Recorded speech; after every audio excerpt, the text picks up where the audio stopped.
Welcome back, or if it's your first time, I'm glad to have you here.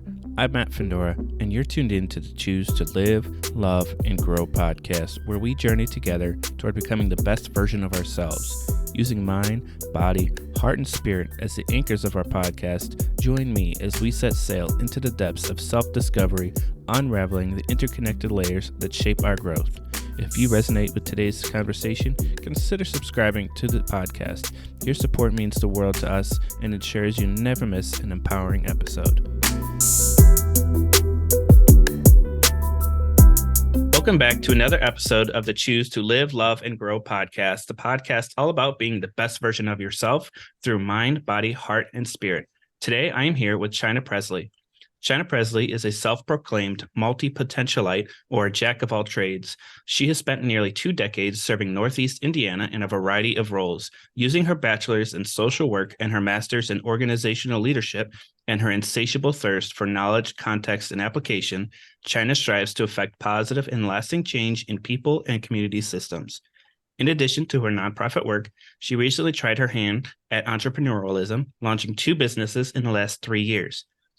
At Mezzo Management Solutions, Chynna coaches other leaders and facilitates group cohesiveness sessions for organizations. In her latest adventure, she launched a lifestyle brand with her 10-year-old daughter, with plans to expand services in the next 6 to 9 months.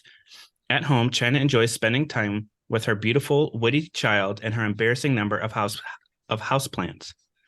Some of Chynna's proudest accomplishments include, in 2021, being selected for Greater Fort Wayne Business Weekly's 40 Under 40, in October of 2021, establishing her leadership development business, Mezzo Management Solutions, through which she's been able to help leaders in various sectors grow their personal development or that of their teams, and in October of 2023, she became a published author.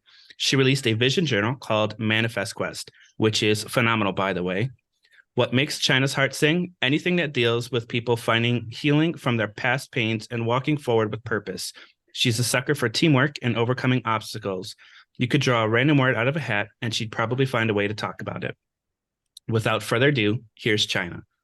How are you doing today, Chynna? I'm doing great, Matt. Thanks for having me.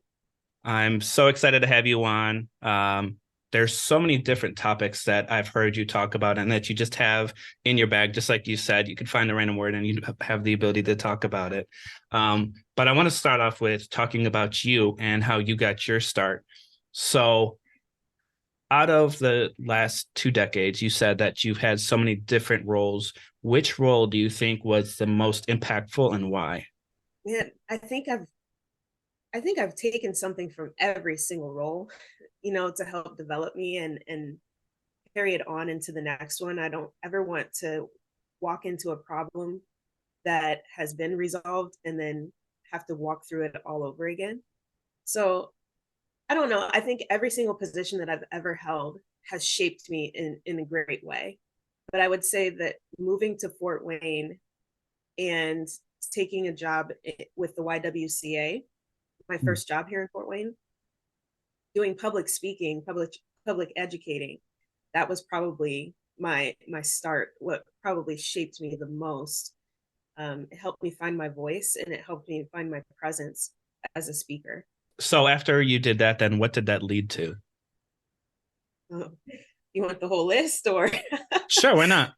So before that, I was actually a case manager for foster care case management in Wabash. Then moved up here to Fort Wayne, did some public education in the schools and in various adult groups.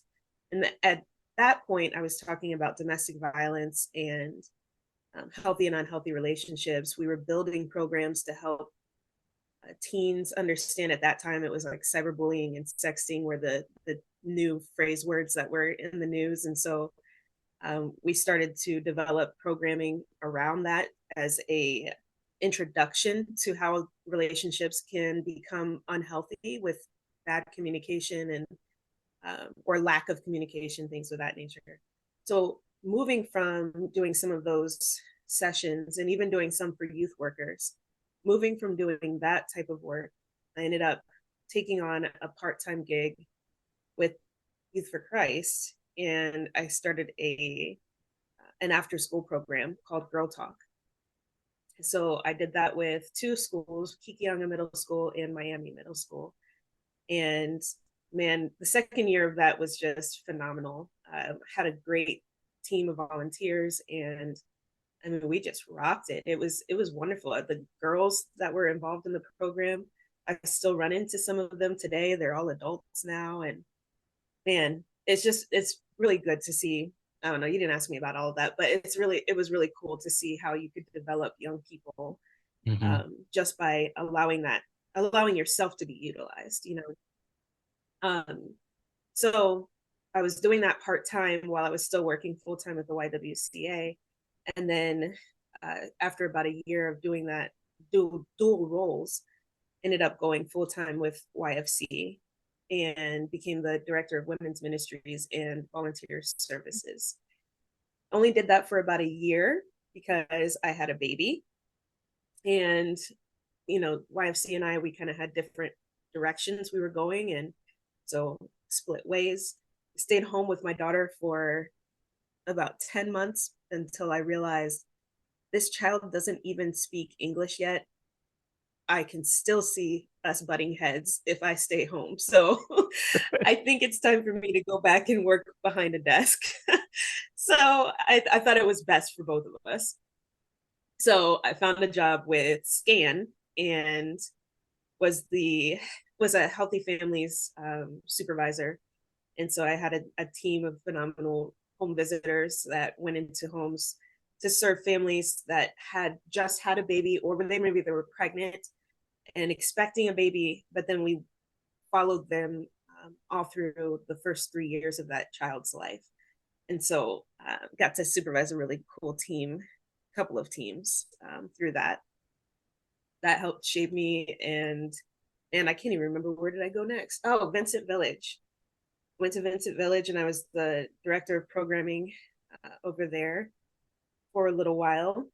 Um, Career and personal life kind of enmesh themselves sometimes. So, if in full transparency, I was at the beginning of a divorce when in Village, and that combination of the stress of life and the stress of work was just not great for me, and ended up trying to find something that was going to lighten my burdens a little bit more. So I ended up going to Volunteers of America, and I was the program director over there. Volunteers of America, we have two locations here in Fort Wayne. There's the location that I was with was on, excuse me, it was called Liberty Landing, and it's on Calhoun Street. And so they work with veterans who are transitioning out of homelessness. So I did that for about 10 months when I was brought an opportunity that at the time had been a dream of mine. I had always, for about 11 years, had wanted to work for a university and to be over a scholarship program for minority youth. Mm-hmm.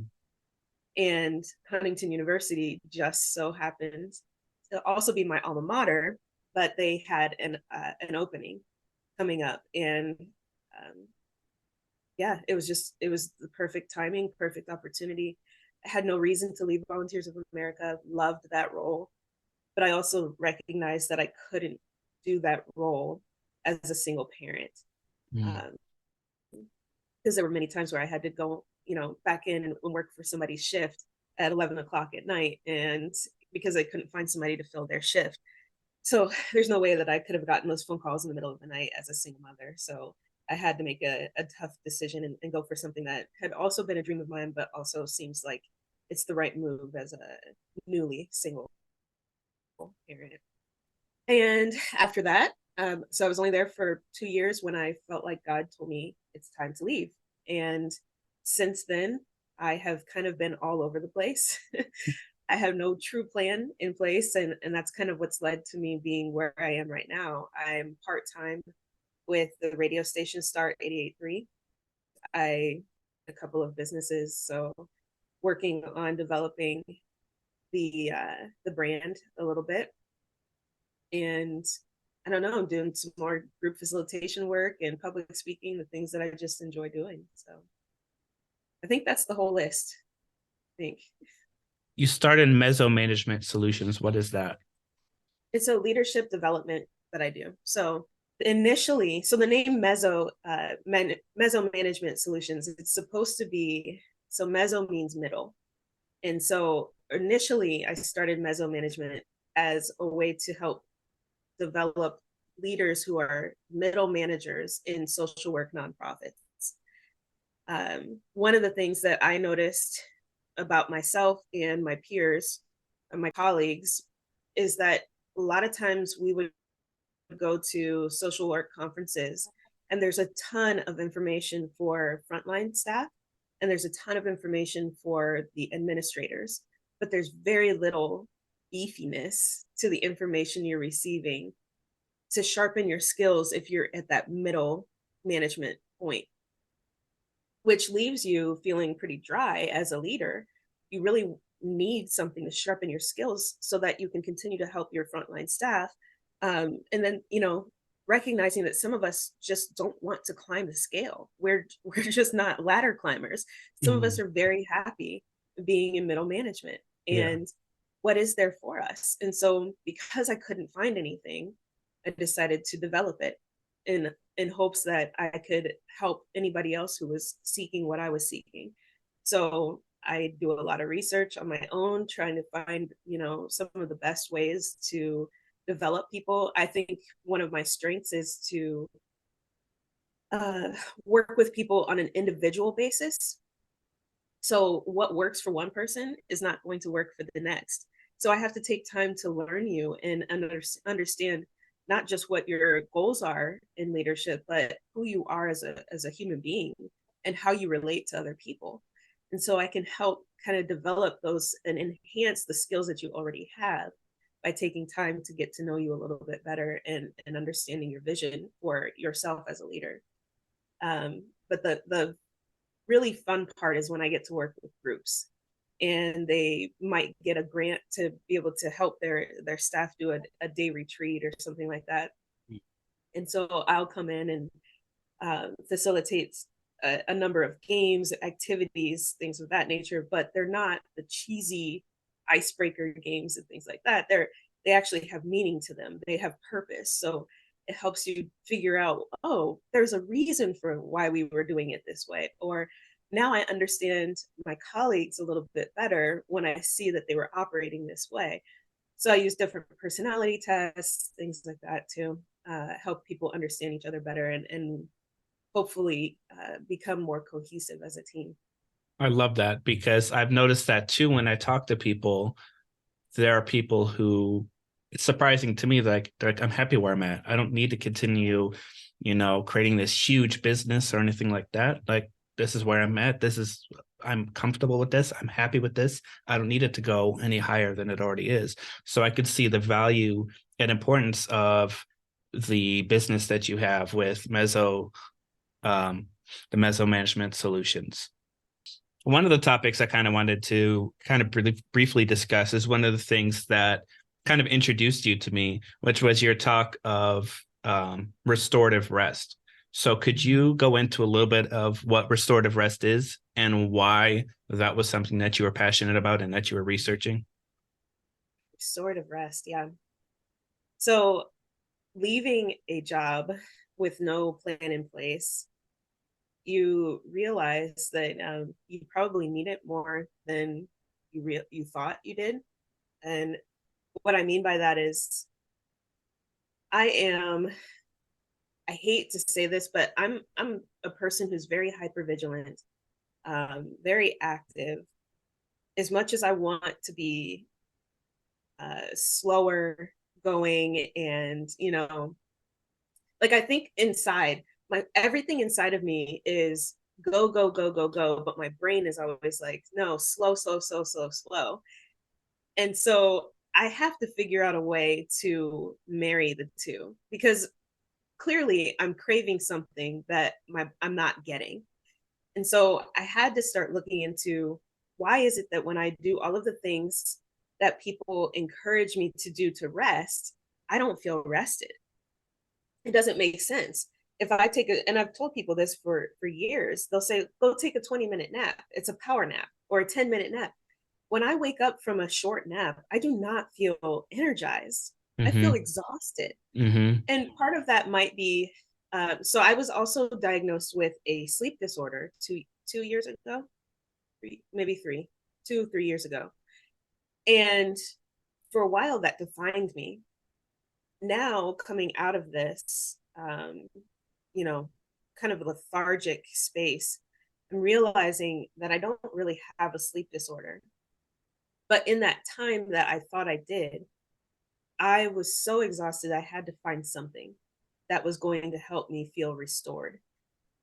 I'm realizing now in my research that what I'm feeling, this lethargy, is really just the effects of coming out of trauma and living in a traumatic lifestyle. For what uh, for me it was traumatic because I had a very stressful marriage. I grew up in a household where we were on the go 24/7, involved in a lot of things, always felt like I had to be, I call myself a recovering perfectionist. And so I always felt like I had to be on top. I always had to perform in a way that made other people happy. And I put myself on the back burner from the majority of my life. And it's not because somebody told me I had to, it was just what I thought I had to do. So what led to restorative rest was, I got to do something. I am exhausted.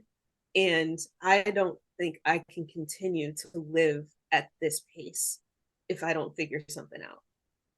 And so that's how I, through research, was finding that there are 7 different types of rest. Don't ask me all 7 of them right now, but there are 7 different types of rest. Um, you know, that it makes sense why, for me, laying down and taking a short nap in the middle of the day is not going to energize me, but you give me a different type of project I can work on. And suddenly, after an hour of working on a project that's different from what I have to do for my work, for my job, I feel like, like I could rule the world all of a sudden. I guess I could just wrap it up because I'll talk forever on that. So so yeah, I get a boost of energy when I go work on something other than what my work is. So we know that for some people, rest, it comes in the form of more sleep. Um, and that's true for me as well. But restorative rest takes a bit of concerted effort for me to figure out what is actually going to energize me, not just relieve me in this moment. So I'm not looking for escape, Mm, right? I think that's what we get stuck in, is that we're constantly looking for escape, and we yeah. think that escape is going to give us rest, which is why we find ourselves doom scrolling on our phones and Yeah. doing the things that don't actually, they just take us away from our work, but they don't actually restore us when we get, and so that we can get back into our work. Mm-hmm. So what I'm recognizing is that I have to find things that are truly going to restore me, not just help me escape from. Yeah. We get those high level stress situations. You're like, your body's saying, I don't like the stress situation here. Here's something else. Oh, here's, when you go to your doom scrolling, you're like, oh, let me get this dopamine fix real quick. And then I can just ignore all the stress that I just had until you're done and you realize, oh man, I didn't do anything to this. And then it's just this cycle of, hey, here's all the stress. Here's your dopamine. Here's your escape, back and forth until it's bedtime. And you're like, I didn't do anything today. And then you start it all over again the very next day. Exactly. Or you stay up way too late after a really long, hard day Mm-hmm. because you can't get your face off of your screen. Mm-hmm. Done it one too many times.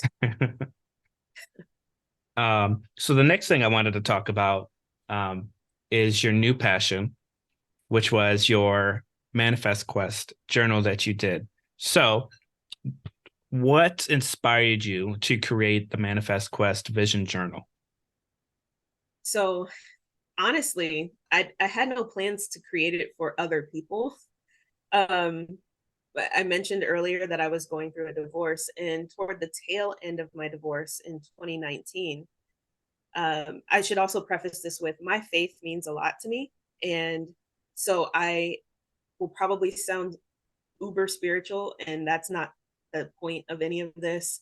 Um, yes, I was raised in a Christian background, but it took me some time to figure out my direction in this life. So a lot of what I say is going to sound very aligned with Christianity because that's still what my foundation is. Mhm. So when I say um, I felt like God was telling me to do something, I mean that's how I rule my life. When I get this prompt and I feel like I'm supposed to do something, I acknowledge that as a higher being. And so I toward the tail end of my divorce, 2019, I kept getting this prompt to write out all of the dreams and the visions and the goals that I had lost sight of since getting married. And at that point, I had been married for about 8, 9 years. By the time I was divorced, I was had been married for 9 years. So you talk about 9 years of loss, essentially, all of these dreams and these goals and these visions, and to prompt me to write them all out on a sheet of paper, I was like, heck no, that feels like all of my failures on one sheet of paper. I'm Yeah. not doing that. I probably cussed too. I was like, there's no way. And so I kept pushing that away, kept ignoring it for a couple of months. And finally, toward the end of the year, I couldn't deny it anymore. I just kept feeling like I'm supposed to do this. So I sat down with a sketchbook because I don't like the lines. I don't like to be defined by the lines. They Mhm. kind of scare me a little bit. Mhm. So I took a sketchbook, and before I knew it, I was writing a few scriptures that were kind of guiding me in this. There's a prophet in the Old Testament named Habakkuk, and in uh, the first chapter of that book, he is going off on God because he says, God, you gave me a vision for what your people are supposed to be doing. And I believed you, but do you see what these people are doing? Like, he was so frustrated. He was like, this is not what you told me was going to happen. And so then he asks in the second chapter, at the very beginning of the book, he says, what should I do while I wait for this vision to happen? And God replies, write the vision and make it plain. Write it on tablets so that whomever reads it will run with it. And though it may feel like it's not going to happen right away, it will happen at the appointed time. And that just, I mean, there's other scriptures in the Bible that talk about asking and receiving and God giving you the desires of your heart, and trust him and acknowledge who God is, and he'll direct your path. And so taking kind of all of those scriptures and putting them together, it's kind of what created Manifest Quest. It was this idea that there are dreams and visions and goals that I believe that God plants deep in our hearts because we all have free will. And so he wants certain things for us, but he can't make them happen for us unless we surrender to it. And so writing this down, writing this surrender down, like saying, hey, this isn't just a wish list. This is something that's deeply embedded in me. And I'm going to acknowledge that, right? That's what I mean by surrender. Like I'm going to give up this idea that it's just wishful thinking. It's just this hope that's out there and maybe one day it'll come to me. No, I'm going to surrender to this feeling that I have, just like I had surrendered to the prompting that I had. And manifest simply means to bring to fruition, and quest was like that action part for me. I don't want to just put this whimsical idea out on paper and be like, okay, well, if it happens, it happens. That's how I've been living my life. But this quest means that now that it's on paper, it's real. And I need to start doing things to try to get toward that goal, toward those dreams. Um, yeah, it's no longer just a dream. Now it's a real thing that I'm putting out there, and I'm saying I want to see this happen, and I believe it will. And so uh some of the things that I wrote, one of the things that I wrote, again, this is New Year's Eve 2019 going into 2020. I said I wanted to be the director of a scholarship program for minority youth at a university. 8 months later, I get the job at Huntington University. Only a few months after I wrote that was when I started the interview process.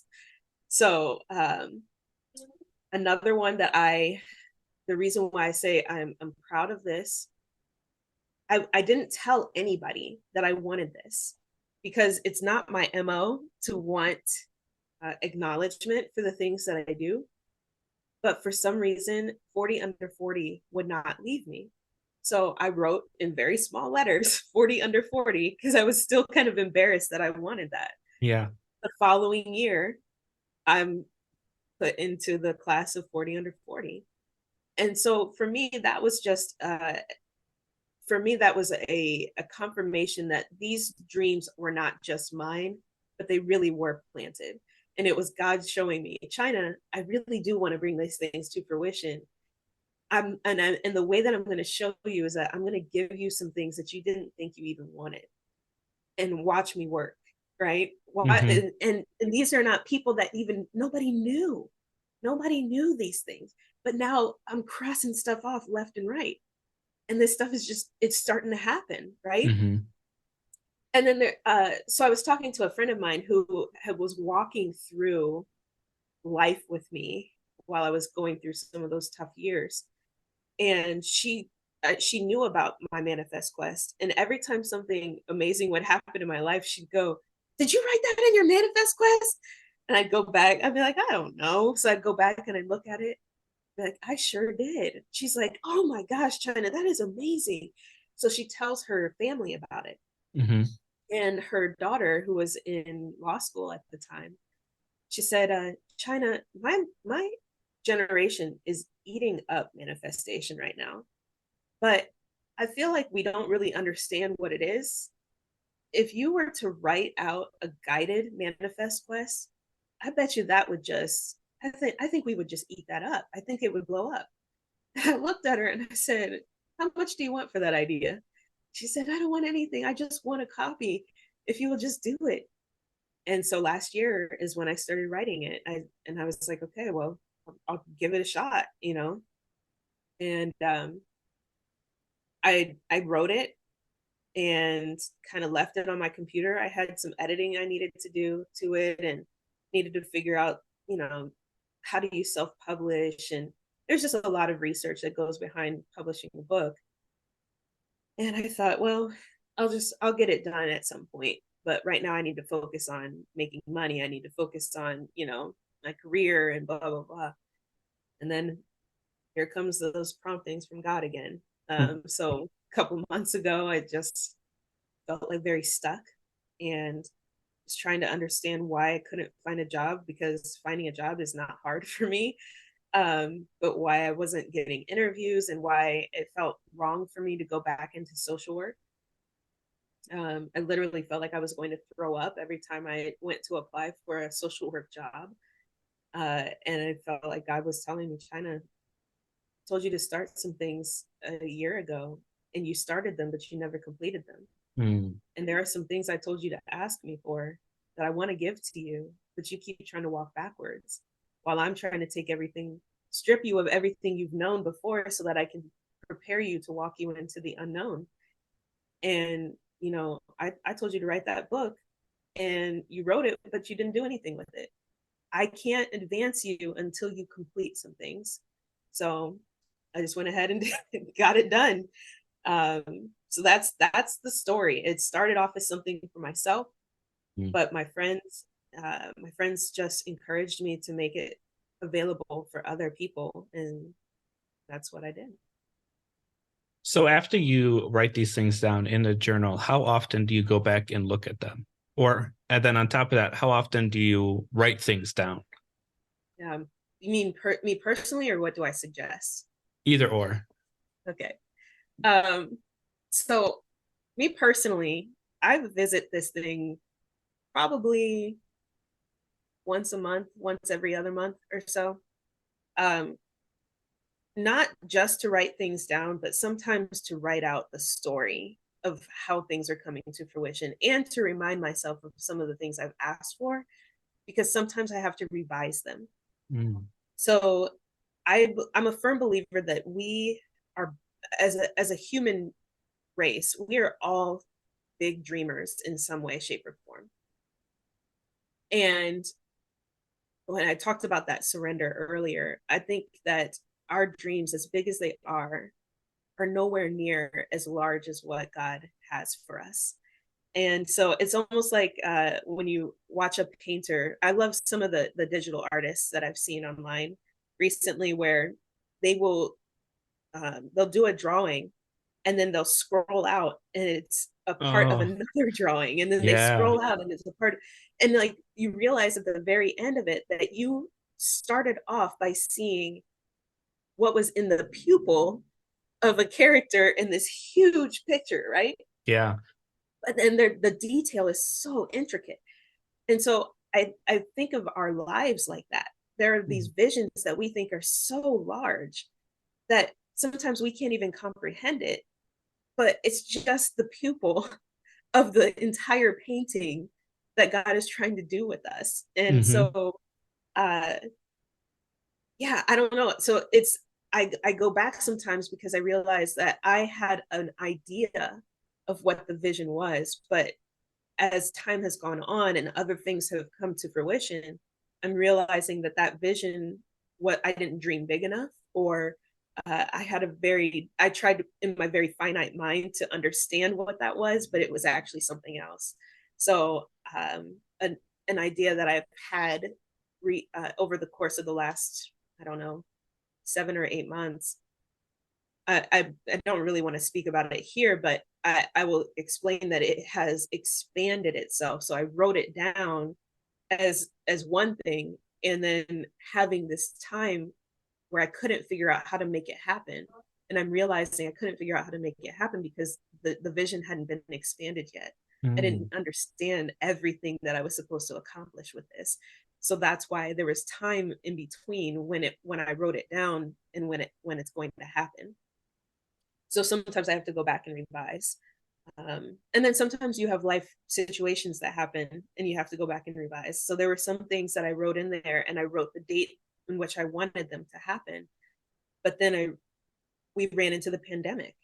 Mm. And so it's not realistic to ask for something that, everything's shut down. You can't make those things happen. So Yeah. I have to give myself some grace in that, and I had to go back and scratch out the dates on there, and maybe recognize that some of these things didn't need a date.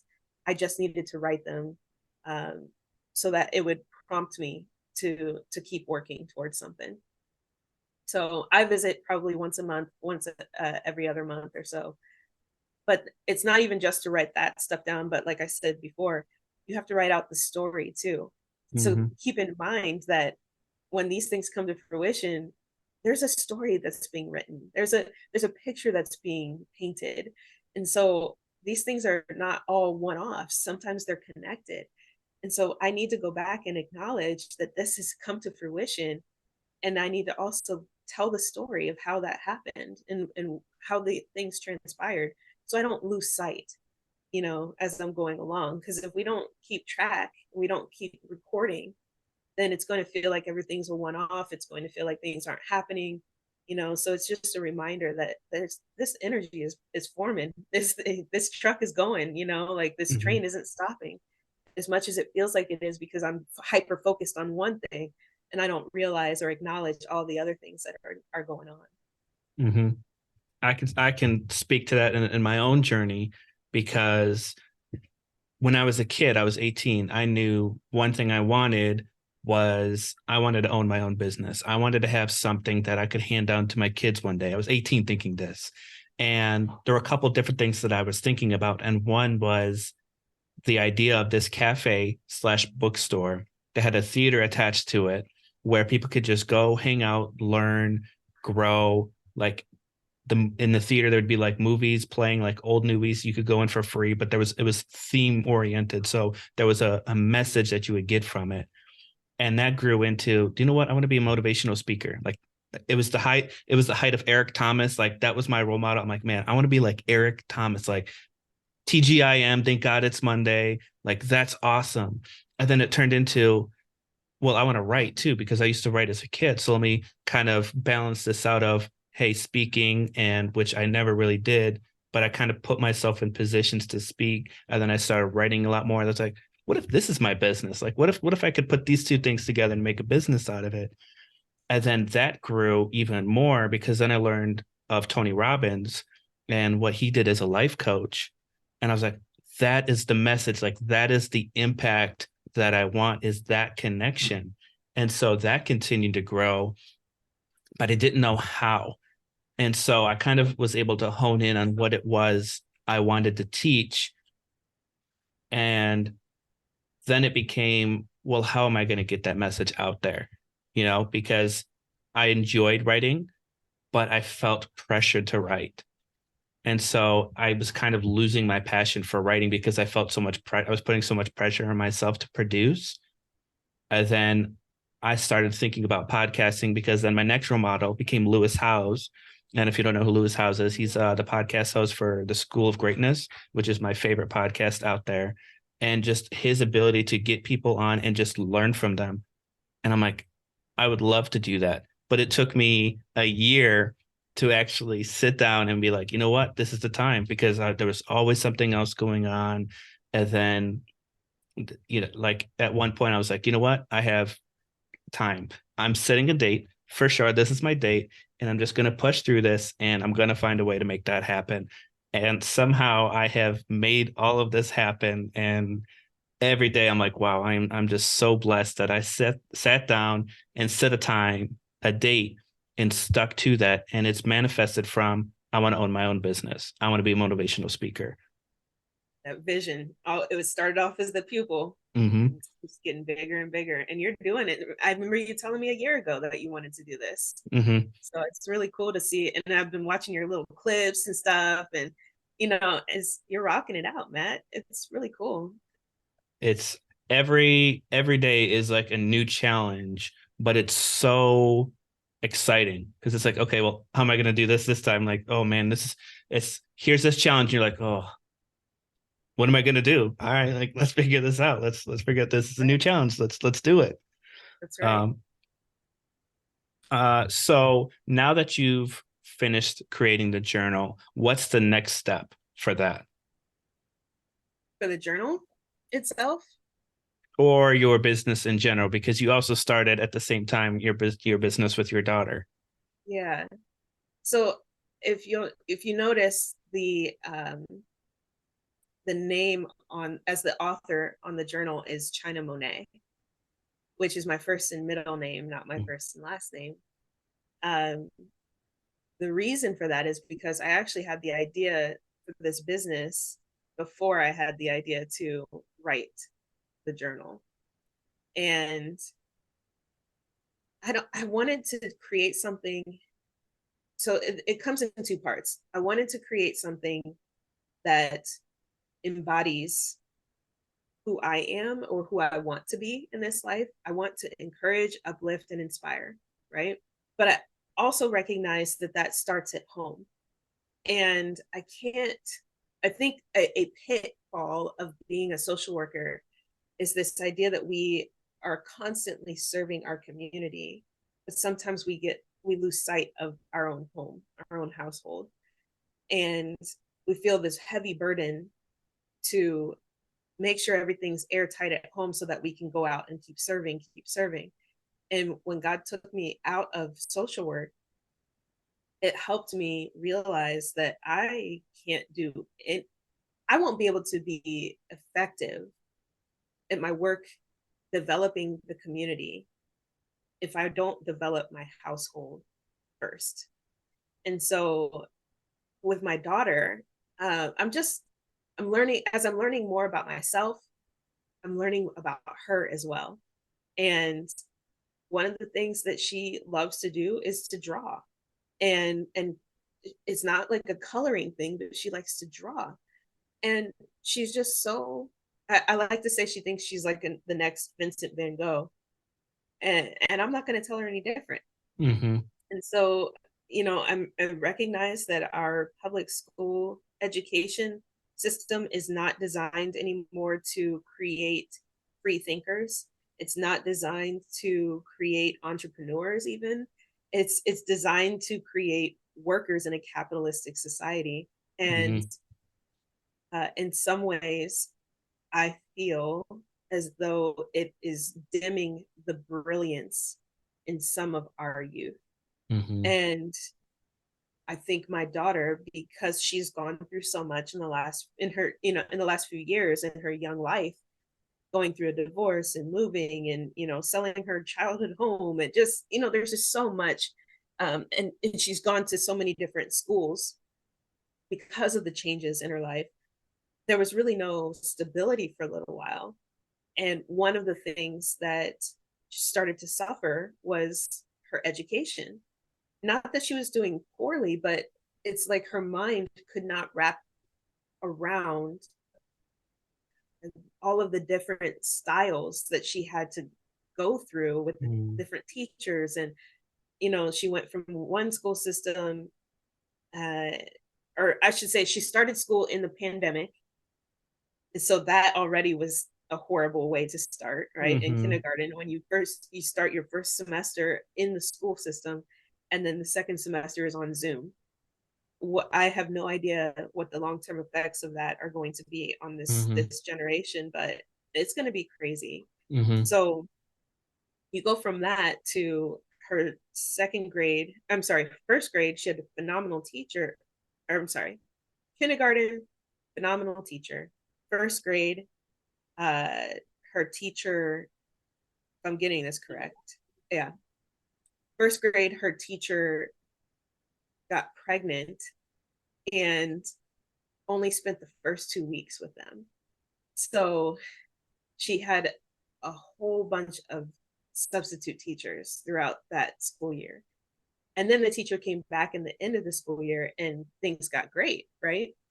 But that's a lot of transition to go through at such a young Yeah. age, and you're just now understanding. So what I'm recognizing was that she's brilliant and she has the high level of intelligence, but the way that school is designed and what she's been through, it's just not it's not the best environment for her learning.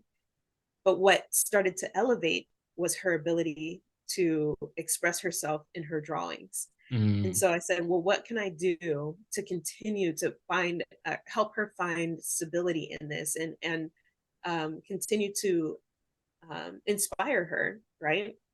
Well, I started talking about starting a business, and she started getting excited, and we decided to start putting her drawings on apparel. And I don't know, that just became the first piece of this, the first component. Mm-hmm. When people started to respond, and I said, we're not ready to open the store yet, but here's our first, we've made these shirts at home, and people were asking for orders. They were trying to put in orders, and we didn't have the capacity to fill these orders. But they didn't want the shirt because of her drawing. I mean, they didn't want the shirt because it was her or because it was me, and they just wanted to support. They really liked her drawing. They Mm-hmm. really liked what it looked like on a shirt. And I was like, well, we might have something here. So I mean, I dabble a little bit in graphic arts, and so she takes her drawings, she brings them to me, I clean them up on the computer, and then we put them on apparel. Um, so you asked what's next. Well, that's kind of how China Monet got developed, but there's so many branches that will come of China Monet in due time. So taking one of those branches is taking and expanding what I'm doing for my daughter and making it so that other parents can do that for their left brain children as well.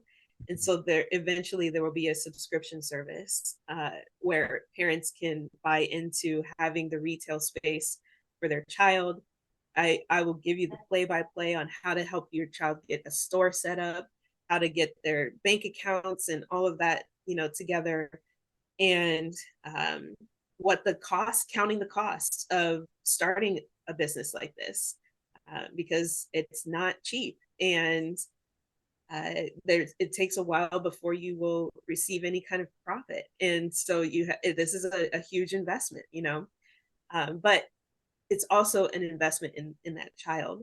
And so there's a whole lot more coming with that service. It also will help parents learn how to teach their children money management and investment and things of that nature.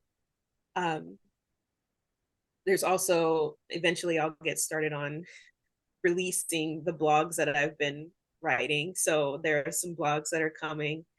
I'm working on 2 more books. I have one that I'm writing about divorce, healing after divorce, and the other one is a devotional. So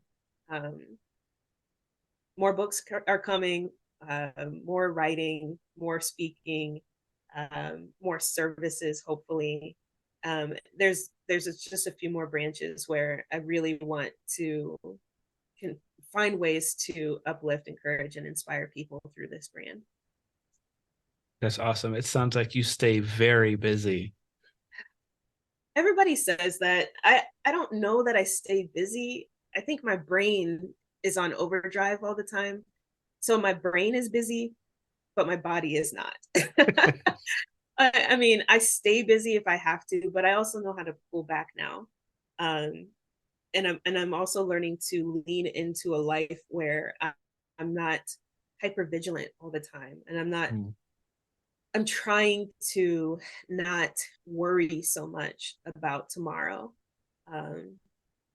That tomorrow will resolve itself, and try to be present in today.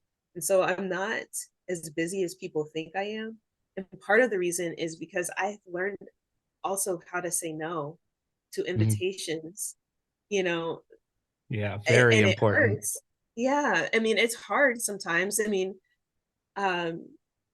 recently there's somebody that reached out to me and asked, hey, somebody gave me your name as somebody I should meet, and could we go sit down for coffee?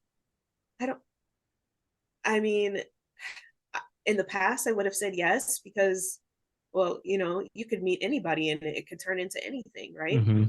But now, I mean, I received some really wise counsel from, and I don't even think she realizes that she gave me this counsel, but from somebody in our community that I admire. And she told me one time, this is after she had reached out to me to schedule for a coffee invitation, just to get to know each other. We've known of each other, but we don't know each other. So I sat down with her, and she tells me in this meeting, she does not spend time with people she doesn't want to spend time with. She will not do meetings just to do meetings. She doesn't spend her time in places she doesn't want to spend her time. And I thought, first of all, how incredibly humbling it is that somebody would tell me this after they invited me to come get coffee, right? Yeah. But second, it taught me a lot about how am I spending my time, and questioning myself. What am I prioritizing here? Why would I spend time sitting down for coffee with somebody I don't know when I don't even know what the purpose of that meeting would be? You know what I mean? Like, Yeah. and so do I have the energy, the capacity to do that right now? No. And so I have to say no. But I don't just say no. Try to give resources. If that person wanted, I think this person wanted to network, wanted to connect with people in the area. And so I gave a couple of resources of places that I believe are really great networking resources. So it's not just a, no, I'm not spending time with you, or no, I'm not doing this, or no, I'm not doing that, but it's learning how to prioritize me and my energy and my capacity in the moment. And maybe 2 months from now, I'll have the energy to do it. But right now, I just came off of hosting Thanksgiving. I don't have the energy. Yeah. I don't have the capacity to add somebody else to this plate in this moment. Yeah. So now that we're getting to near the end of the podcast, I have 3 final questions, which I ask all the guests. So the podcast is called Choose to Live, Love, and Grow. So I have one question for each one of those topics. So for the first question, what advice can you share about how to create a life that leaves a positive impact on the world? Advice is a strong word here. Can you say that one more time? What advice can you share about how to create a life that leaves a positive impact on the world? Matt, I'd probably say authenticity, Mm. um, leaning into being authentically and intentionally who you are. And I don't mean that as an excuse for your actions, but I do mean it as, let me take my friend Rob Key's advice, not but and I mean it as a, we can't, and this is a totally Brene Brown thing, but we cannot be fearful of vulnerability. Mm. Vulnerability hurts nobody. Yeah. The thing about vulnerability is that we're afraid that that somebody will weaponize the things that we share with them. Hmm. Somebody could pick up anything that you give them and try and choose to weaponize it, but your setting boundaries is what determines whether or not that weapon is going to be activated. Yep. So if I don't set boundaries for myself, if I'm open, I'm vulnerable, I'm honest with who I am, what I'm struggling with, not just transparent, because transparency is saying, um, like when I walk into the office, somebody might ask, "How am I doing? How are you doing?" And I could say, "I'm tired," and that's it, right? I can say I'm tired, and that's being transparent. It's not being vulnerable. Being vulnerable is saying, somebody says, "How are you doing?" And I say, "I'm really tired. I've been struggling a lot lately with the stressors of trying to make enough money to pay my bills. Mm. And I've, you know, I've really been spending my nights just working my wheels, just trying to figure this out. And so, yeah, I'm not getting a lot of sleep lately because I'm really stressed out by, money management stuff or whatever that might be, right? Yeah. Now I'm vulnerable. And the thing about that is a scary place to be because I have now opened up and I've shared with you something that is troubling me. And you might choose to use that against me. I don't know what you're going to do, right? Yeah. You might go and take that information to somebody that I don't want to hear it. You might go in and decide that, and this isn't necessarily weaponizing, but you might decide to take it upon yourself to start sending me money. But I never asked you to send me money. And that makes me very uncomfortable when you're Yeah. sending me random cash and I didn't want that, right? Yeah. I was just trying to be honest and open with you. And so I have to set some boundaries. When I choose to be vulnerable, I have to set boundaries. But this being vulnerable allows you to walk in a very authentic space where you get to a place where you don't care what weapon somebody might pick up because it doesn't affect you anymore. And when you open up and you're vulnerable and you're walking through life very authentic, it then encourages others to feel like they're in a safe space to do the exact same thing. And the conversations that you will have will be in, they're just at another level. The opportunities you have to connect with people, it just elevates, because you're living in authenticity. A great answer. Next question. What are some practical ways people can cultivate self-love? Well, the only way you can love something is to accept it, right? Hmm. So if I don't accept something, it's usually because I don't love it, and vice versa.